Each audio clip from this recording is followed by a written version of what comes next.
And I still, you know, with the greatest respect to those guys, I don't think they knew who he was. That he makes this profound music. And then I heard this one track by him called Traveling Alone, which is the first track on the album that I thought was like nothing else he'd ever done. Eric Clapton earned his nickname the hard way. Slow hand wasn't given. It was carved out of thousands of hours spent chasing ghosts. I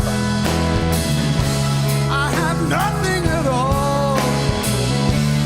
Like an empty hall. Blues ghosts, guitar ghosts, ghosts of men who played like their lives depended on it. Because they did. Clapton listened to those men. He studied them. He worshipped them. And slowly, carefully, he learned their language. Clapton never wanted to be the loudest. He wanted to be the truest. While others showed off, he dug deeper. The beauty of it was that I got to hear stuff that no one else has ever heard. You know, Christine gave me a CD with 20 songs on a mic. Searching for that one perfect note that could say more than 100 fast ones. His favorites weren't chosen to impress anyone. They were chosen because they hurt, because they healed, because they showed him what a guitar could really do in honest hands. Behind every solo Clapton ever played lived these 7 albums. They taught him restraint. They taught him fire. They taught him that technique means nothing if you've got nothing to say. These records weren't just music to him. They were teachers, preachers, maps through the darkness. Here are the 7 albums Eric Clapton called his favorites, the ones that made him pick up a guitar and never put it down. If this journey speaks to you, subscribe and tell us, which album do you think shaped his sound most? 7. Let's hide away and dance away with Freddy King. Clapton heard Freddy King and felt lightning in his fingers.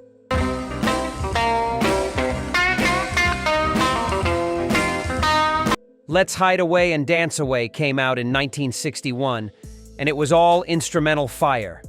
No singing, just guitar talking in a language Clapton desperately wanted to learn. It sort of calmed me down. It was a tranquilizer. It was a safe anesthetic, you know. Freddy King played electric blues with a pick and fingers both, creating a sound that was thick, aggressive, and completely alive. Young Clapton wore this record out trying to decode the magic. The King didn't waste notes. Every bend meant something. Every attack had purpose. Hide Away became the blueprint Clapton studied like scripture. The way Freddy's guitar growled and soared in the same phrase. The way he could be gentle one moment and violent the next. This wasn't background music. This was a conversation between a man and his guitar, and Clapton wanted in on that dialogue. What hooked Clapton was the energy. Freddy King sounded like he was having fun, but the technique underneath was deadly serious. Fast runs that never felt rushed. Slow bends that made time stop. Clapton was still a teenager playing in his bedroom, but this album showed him what was possible. Not just playing blues, becoming blues. Later, when Clapton played with John Mayall's Blues Breakers, Freddy King's influence exploded out of his amplifier. Those sharp, singing leads, that confident attack. Freddy King didn't just give Clapton a favorite album, he gave him a voice. 6th king of the Delta blues singers. Robert Johnson scared Eric Clapton. Falling down like hill, blues falling down like hill. Not in a bad way, in a necessary way. When Clapton discovered King of the Delta blues singers in 1961, he heard something beyond human. Johnson's voice sounded like it came from somewhere dark and deep. His guitar seemed to play 2 parts at once. Bass, rhythm, and lead all tangled together in ways that shouldn't work but did. Clapton listened and realized he'd been playing checkers. For the album, and I selected that one because I thought it was more complementary to the rest of the album. This was chess. The recordings were old, scratchy, recorded in hotel rooms in 1936 and 1937. But through the static, Clapton heard truth that never ages. Crossroad Blues felt like a man standing at the edge of everything. Hellhound on My Trail moved with dread and beauty twisted together. Johnson sang about pain like he'd made friends with it, like he'd shaken hands with the devil and lived to tell about it. What haunted Clapton most was the loneliness in those songs. One man, one guitar, and the weight of the world. No band to hide behind, No second chances. Johnson had to get it right in one take or it was lost forever. That pressure created diamonds. Clapton heard that and understood what real blues meant. Not show, not speed, survival. Every time Clapton stripped his sound down to just acoustic guitar and voice, Johnson was there, teaching him that sometimes the loneliest sound is the most powerful. Robert Johnson showed Clapton where blues came from and why it still mattered. 5.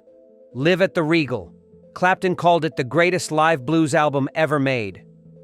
Live at the Regal captured B.B. King in 1964 at the Regal Theater in Chicago. I have the blues when you see me wearing woman.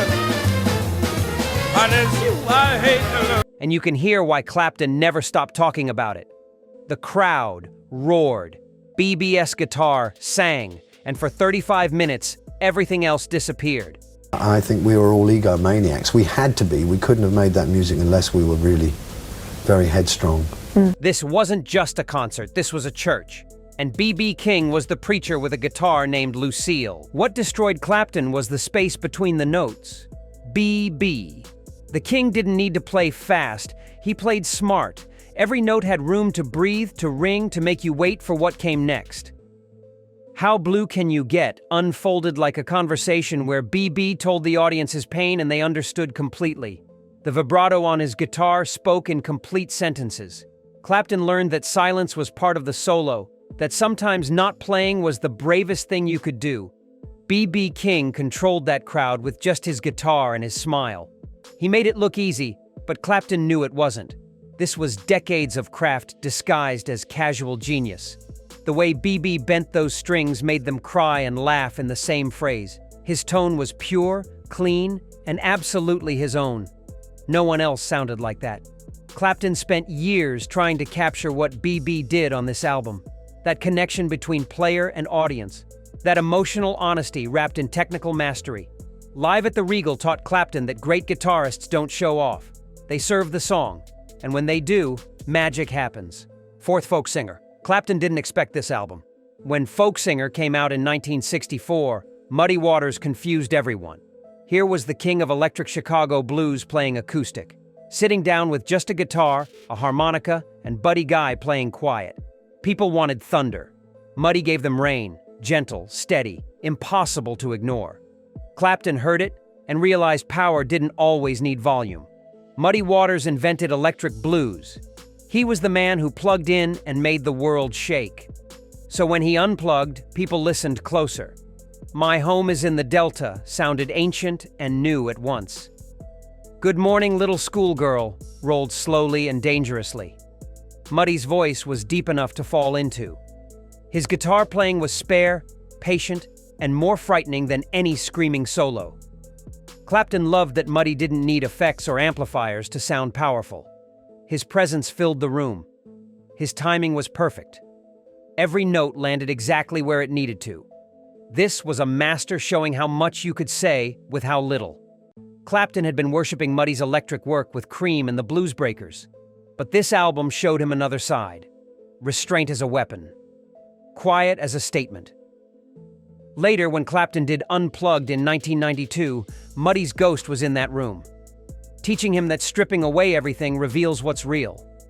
Muddy Waters showed Clapton that the blues didn't need electricity to shock you. It just needed truth. 3. Music from Big Pink. Clapton heard Music from Big Pink in 1968 and it changed his direction completely. The band didn't sound like anyone.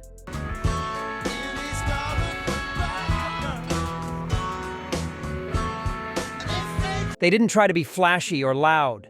They just played like 5 friends sitting around a fire, telling stories that mattered. Robbie Robertson's guitar didn't scream. It whispered. Levon Helm's drums sounded like heartbeats.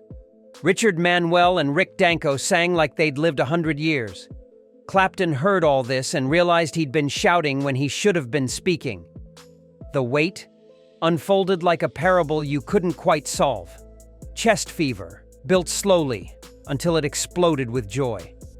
I Shall Be Released sounded like a prayer that finally got answered. The band didn't show off. They served the song.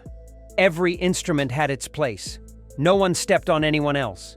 Clapton, who'd been playing Guitar Hero with Cream, suddenly wanted to disappear into music like this, where ego died and the song lived. What killed Clapton was the authenticity. The band sounded like America's Basement, dusty, lived in, real.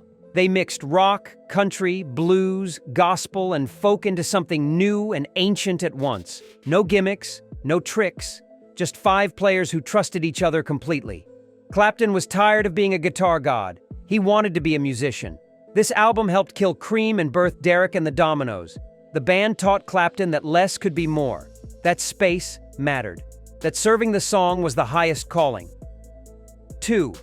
Are You Experienced?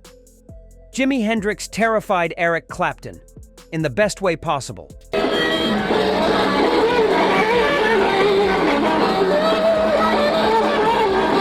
When Are You Experienced dropped in 1967, it didn't just change guitar playing.